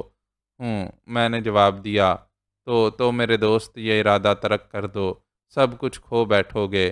ہاں، کچھ نہ رہے گا، سونا فریب ہے۔ یہ چمکدار دھات جنگل میں پھیلے ہوئے بے شمار حشرات الارض سے زیادہ خوفناک ہے۔ ہیروں کی چمک زہر سے بھرے ہوئے ناگ کی آنکھوں کی چمک ہوتی ہے۔ میرا مشورہ ہے میرے بچے، اس خیال کو ذہن سے نکال دو۔ اپنی دنیا میں جاؤ۔ میں اس فریب میں آ کر اپنا سب کچھ قربان کر بیٹھا ہوں۔ میرے تجربے سے فائدہ اٹھاؤ، اور اپنے آپ کو اس مصیبت میں نہ ڈالو۔ بوڑھے نے عجیب انداز میں کہا، اور دونوں ہاتھوں سے سر پکڑ لیا۔ میں نے محسوس کیا جیسے وہ چکرا کر گر پڑے گا۔ تب میں نے آگے بڑھ کر اسے سنبھال لیا۔ میں نے اس کے گرم جسم کو محسوس کیا اور چونک پڑا۔ او، شاید تمہیں بخار ہے، شاید۔ اس نے گہری سانس لی۔ آؤ میرے ساتھ، میں تمہیں دوا دوں گا۔ میں اسے سہارا دے کر جیپ کی طرف لانے لگا۔ دوا کی بجائے اگر تم مجھے کچھ کھانے کو دے سکو تو۔ اوہ ہاں ہاں، غالباً تم بھوکے ہو۔ میں نے ٹوبو کے ایک ساتھی سے کھانے کا بندوبست کرنے کے لیے کہا، اور پھر اسے ساتھ لے کر جیپ میں آ کر بیٹھ گیا۔ غالباً کہہ رہے ہو دوست، کیا تم اس بات پر یقین کرو گے کہ میں نے اپنے اس شکاری چاقو سے تقریباً 10 روز قبل ایک پہاڑی چوہا شکار کر کے کھایا تھا۔ اس کے بعد مجھے کوئی چیز نہیں مل سکی۔ ظاہر ہے یہاں شکار تو بہت ہے، لیکن اسے ہاتھوں سے شکار نہیں کیا جا سکتا۔ اوہ، میں نے گردن ہلائی۔ بہرحال تھوڑی دیر کے بعد اس کے سامنے کھانا پہنچ گیا اور وہ اس پر ٹوٹ پڑا۔ میں اور ٹوبو کے ساتھی اسے دلچسپی سے دیکھتے رہے۔ اس نے سامنے رکھی ہوئی ایک ایک چیز چٹ کر ڈالی اور پھر پانی پی کر اسی جگہ زمین پر لیٹ گیا۔ اس نے آنکھیں بند کر لی تھیں۔ ہم لوگ خاموشی سے اسے دیکھتے رہے۔ اس کی سانسیں بھی گہری گہری تھیں۔ کافی دیر کے بعد میں نے اسے آواز دی، مسٹر سٹوکر، لیکن اس نے کوئی جواب نہیں دیا۔ مسٹر سٹوکر، میں نے اسے ہلا کر کہا، لیکن وہ شاید بے ہوش ہو گیا تھا۔ اوہ، یہ بے ہوش ہو گیا ہے ماسٹر، ٹوبو نے کہا۔ شاید عرصہ کے بعد غذا ملنے کی وجہ سے، میں نے تبصرہ کیا۔ کیا ارادہ ہے ماسٹر، تم بتاؤ، میں نے پوچھا۔ ہمدردی کا مستحق ہے، سفید فام ہے، میں نے کہا۔ ہونے دو ماسٹر، انسان تو ہے۔ گڈ، تم عظیم ہو ٹوبو، ورنہ تمہارے ہم نسل سفید فاموں سے نفرت کرتے ہیں۔ اس کی وجہ بھی تم جانتے ہو ماسٹر، ان لوگوں نے ہمارے اوپر مظالم بھی تو بہت کیے ہیں، لیکن بہرحال ایک کے کیے کی سزا دوسرے کو نہیں ملنی چاہیے۔ میرا خیال ہے اسے آرام سے لٹا دیا جائے۔ ہاں، ایسا ہی کرو ٹوبو، میں نے کہا، اور ٹوبو نے بے ہوش بوڑھے کو اپنے بازوؤں پر اٹھایا اور خیمے میں لٹا آیا۔ پھر ہم بھی لیٹ گئے۔ صبح ہونے میں زیادہ دیر نہیں لگی۔ دوسرے دن ہم سب بہت دیر سے جاگے۔ ٹوبو کے 2 ساتھی شکار کھیلنے گئے تھے، باقی ٹوبو میرے ساتھ ہی جاگا تھا۔ صبح بخیر ماسٹر، ٹوبو مجھے دیکھ کر مسکراتے ہوئے بولا۔ صبح بخیر، میں بھی مسکرا دیا۔ تیار ہو جاؤ، ٹوبو نے کہا۔ ابھی آیا، میں نے جواب دیا۔ پھر میں نے رات کے مہمان کو جا کر دیکھا، وہ اب آرام سے سو رہا تھا۔ پھر ساری ضروریات سے فارغ ہونے کے بعد میں ٹوبو کے مقابل آ گیا۔ آج ہم کلہاڑیوں سے کھیل رہے تھے۔ در حقیقت مجھے خاصی مشق ہو گئی تھی ان چیزوں کی، اور آج تو میں نے وہ ہاتھ دکھائے کہ ٹوبو ششدر رہ گیا، یہاں تک کہ ٹوبو کے ہاتھ سے کلہاڑی گر گئی اور ٹوبو دوڑ کر مجھ سے آ کر لپٹ گیا۔ گریٹ ماسٹر، گریٹ، تمہارا جواب نہیں، آج تو تم نے کمال کر دیا۔ تم مطمئن ہو ٹوبو؟ مطمئن بہت معمولی لفظ ہے ماسٹر، میں تو ششدر رہ گیا ہوں۔ آؤ، میں نے کہا، اور ہم دونوں نے پھر کلہاڑیاں اٹھا لیں اور پھر ہم ایک دوسرے پر وحشیانہ وار کرنے لگے۔ بڑی خطرناک تفریح تھی، ذرا سی لغزش دونوں میں سے ایک کو ختم کر سکتی تھی۔ ٹوبو کا چہرہ مسرت سے کھلا پڑ رہا تھا، وہ بہت مخلص انسان تھا۔ خبردار، پیچھے ہٹ جاؤ ورنہ گولی مار دوں گا، ایک اجنبی غراہٹ سنائی دی اور ہم دونوں چونک پڑے۔ ہم اپنی کلہاڑیاں ہلاتے ہوئے پیچھے ہٹ گئے۔ رات کا بوڑھا ہاتھوں میں رائفل لیے کھڑا تھا۔ کیا میں اسے گولی مار دوں مسٹر؟ بوڑھے نے میری طرف رخ کر کے کہا۔ کیا بکواس ہے، میں نے بکھلا کر کہا۔ یہ تمہیں قتل کرنا چاہتا ہے، بوڑھا معصومیت سے بولا۔ کون؟ ارے یہ سیاہ فام، بوڑھے نے ٹوبو کی طرف اشارہ کیا۔ اوہ، تم اس لیے اسے گولی مارنا چاہتے ہو؟ ہاں۔ نہیں نہیں بڑے میاں، ہم دونوں تو مشق کر رہے ہیں، میں نے مسکراتے ہوئے کہا۔ مشق کر رہے ہو؟ بوڑھے نے تھوک نگلتے ہوئے کہا اور پھر وہ کھسیائے ہوئے انداز میں ہنسنے لگا۔ میں سمجھا تم دونوں جنگ کر رہے ہو، ان جنگلوں میں اکثر لوگ ایک دوسرے سے لڑ پڑتے ہیں۔ اس نے رائفل ایک طرف ڈال دی۔ ٹوبو گہری نگاہوں سے اسے دیکھ رہا تھا۔ تم ٹھیک ہو اب؟ میں نے پوچھا۔ ہاں، تمہاری دی ہوئی خوراک نے مجھے پھر سے زندگی دے دی ہے۔ آؤ پھر ناشتے کی تیاری کریں۔ ناشتہ؟ بوڑھا تعجب سے بولا۔ ہاں، تیار ہوگا۔ کیا تم گوشت بھوننے کی خوشبو نہیں سونگھ رہے؟ ارے ہاں، مگر کیا؟ میں تمہارے اوپر بوجھ تو نہیں بن جاؤں گا دوست؟ کیوں، کیا تم ہمارے سروں پر سواری کرو گے؟ نہیں، میرا مطلب ہے میں ابے آؤ یار، کیا فضول میں لگا رکھی ہے، میں نے بے تکلفی سے اس کا شانہ دبوچتے ہوئے کہا، اور وہ ہنستا ہوا میرے ساتھ آگے بڑھایا۔ بنا ہوا خستہ گوشت ہم سب نے مزے لے لے کر کھایا۔ بوڑھے کی آنکھوں میں عجیب سی نمی تھی۔ کھانے کے بعد اس نے احسان مند نگاہوں سے مجھے دیکھا اور آہستہ سے بولا، میں تمہارا بے حد شکر گزار ہوں۔ کیوں، اس میں شکر گزار ہونے کی کیا بات ہے؟ میں تمہارے لیے بیکار ہوں، میری حیثیت ہی کیا ہے؟ بوڑھے کے گالوں پر آنسو ڈھلک پڑے۔ میرے دل میں بوڑھے کے لیے ہمدردی پیدا ہو گئی تھی۔ نہ جانے کن حادثات کا شکار تھا بیچارہ۔ کوئی انسان کسی دوسرے کے لیے بیکار نہیں ہوتا، ہمارا وجود یکساں ہے۔ تم جب تک چاہو میرے ساتھ رہو، کبھی میرے اوپر بار نہیں بنو گے۔ میں نے ہمدردی سے کہا، تم رحم دل ہو، یقین کرو ہمیشہ اپنی ہر مہم میں ناکام رہو گے۔ یہ میری پیش گوئی ہے۔ وہ بولا، کیا مطلب؟ رحم دلی ہمیشہ نقصان سے دوچار کرتی ہے۔ ایسی بات تو نہیں ہے سٹوکر، ممکن ہے تمہارے ساتھ کچھ ایسے واقعات پیش آئے ہوں۔ ہاں، میرا تو یہی تجربہ ہے۔ کیا مجھے اپنے بارے میں تفصیل بتانا پسند کرو گے؟ دلی خواہش ہے میری، کسی سے تو کہوں، کوئی تو سنے۔ سینہ پک گیا ہے، نہ جانے کب سے ان جنگلوں میں بھٹک رہا ہوں، کوئی راستہ نہیں ملتا۔ موت کو تلاش کرتا ہوں تو وہ بھی میرے نزدیک سے کہے لگاتی ہوئی گزر جاتی ہے۔ موت بھی تو میرے ساتھ تعاون نہیں کرتی۔ بوڑھے کی آنکھوں سے آنسوؤں کی جھڑی لگ گئی۔ مجھے تم سے ہمدردی ہے۔ میرا خیال ہے ٹوبو، ہم سفر کی تیاریاں کریں، راستے میں سٹوکر سے اس کی کہانی سنیں گے۔ جیسا پسند کرو ماسٹر، ٹوبو نے کہا۔ وہ لوگ خود بھی بوڑھے کی کہانی میں دلچسپی رکھتے تھے، اس لیے تیاریاں نہایت تیزی سے کی گئیں اور جیپ دریائے نیتیکا کے ساتھ ساتھ چل پڑی۔ ہم تمہاری کہانی سننے کے منتظر ہیں سٹوکر۔ تمہید کہاں سے کروں؟ یوں سمجھ لو ڈنمارک کا باشندہ ہوں، ڈاکٹر تھا، پرائیویٹ کلینک کرتا تھا، اچھی خاصی آمدنی تھی، سارے ٹیکس ادا کرنے کے بعد بھی عیش و عشرت کی زندگی گزار سکتا تھا۔ لیکن نوجوان سنہرے ڈھیر مجھے بھی عزیز تھے۔ میں بھی چمکدار پتھروں کا پجاری تھا۔ میں نے اپنی محنت کی کمائی سے چند معمولی قسم کے ہیرے خرید لیے تھے، لیکن مجھے ان سے بے حد لگاؤ تھا اور میرے دل میں ہمیشہ یہ خواہش چٹکیاں لیتی تھی کہ کاش میرے پاس بھی کچھ خوبصورت ہیرے ہوں، میں ایک دولت مند انسان بن جاؤں۔ تب بدقسمتی نے گھیرا۔ میرا مریض ڈاکٹر وائٹ ایک مہم جو تھا، چہرے ہی سے سنگ دل معلوم ہوتا تھا۔ اس کی ٹانگ گل گئی تھی، کسی زہریلے کیڑے نے کاٹ لیا تھا۔ نہ جانے کیوں وہ سرکاری علاج پسند نہیں کرتا تھا۔ اس نے مجھ سے علاج کرایا اور دوران علاج وہ مجھ سے بہت بے تکلف ہو گیا۔ اس کی عمر 40 سال کے قریب تھی، گفتگو بہت اچھی کرتا تھا۔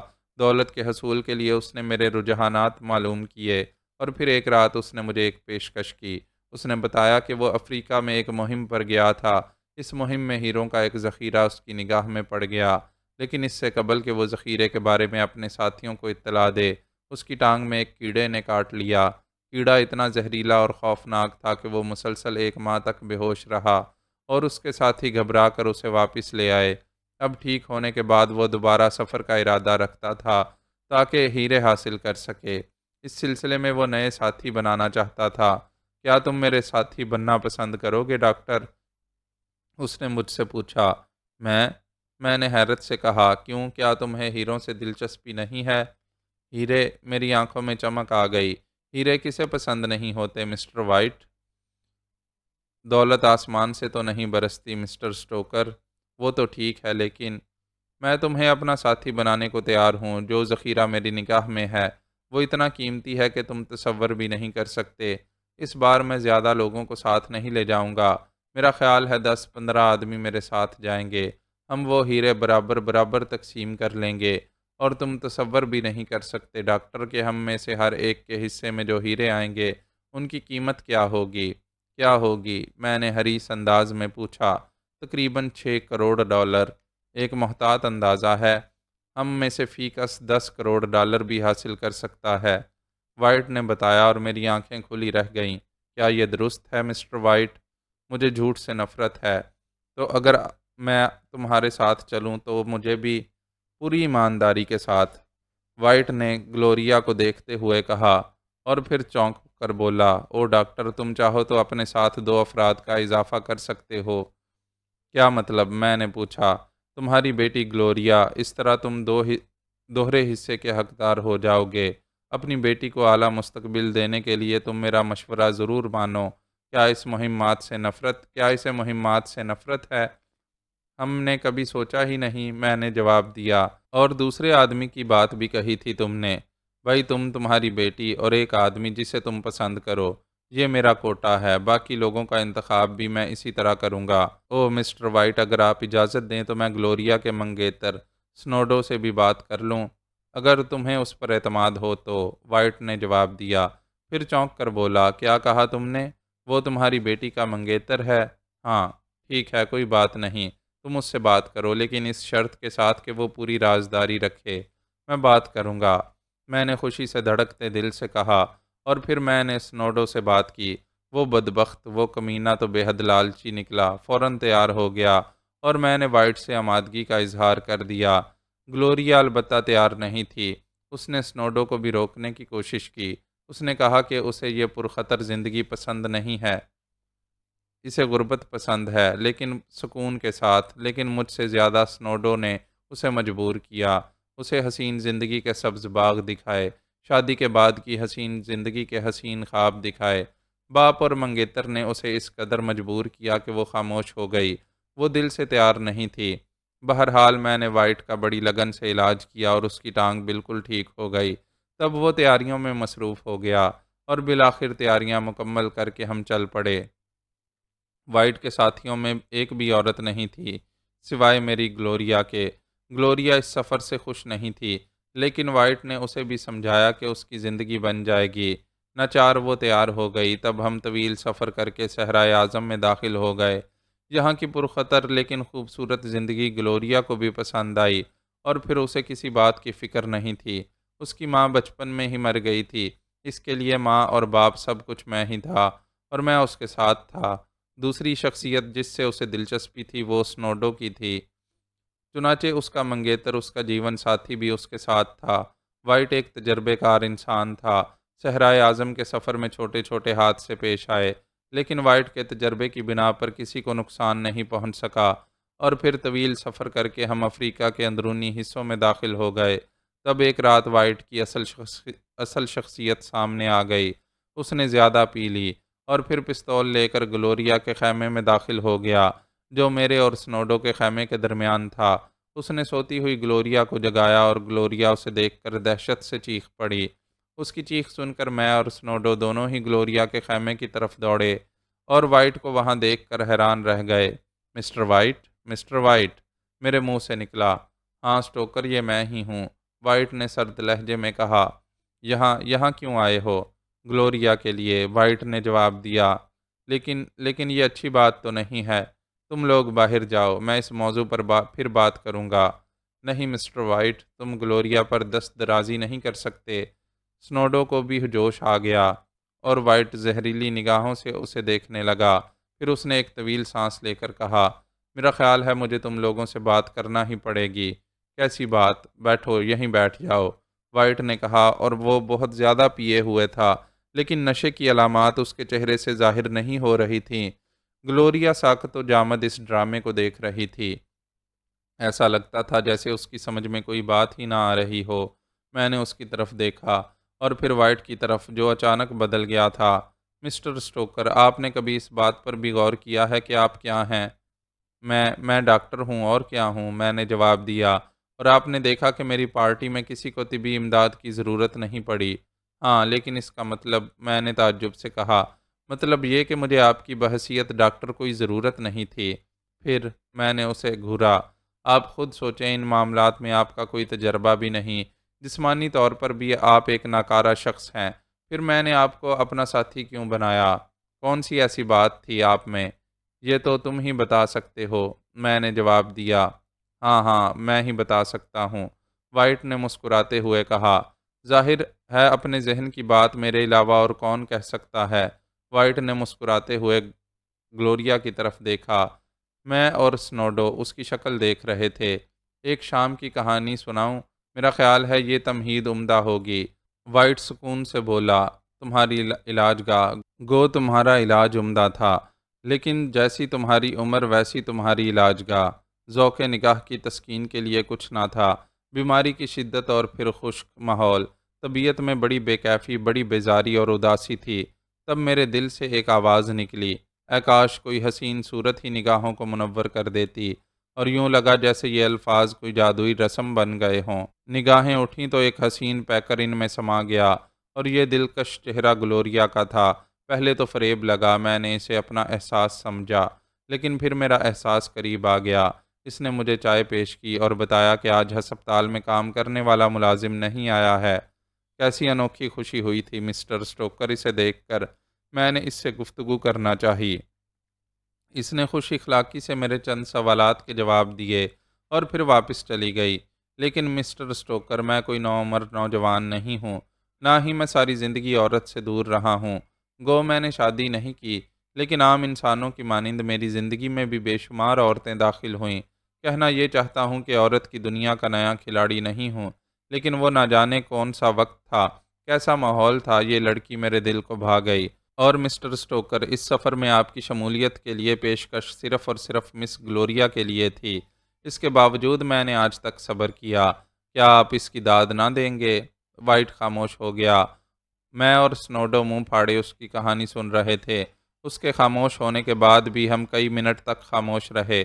پھر میں نے کہا، اگر یہ بات تھی تو تمہیں وہیں ہمیں بتانا چاہیے تھا۔ میں احمق تو نہیں ہوں سٹوکر؟ وائٹ مسکرایا۔ گویا تم اب یہاں زیادتی کرنا چاہتے ہو۔ ارے نہیں، مس گلوریا پر زیادتی کون کر سکتا ہے؟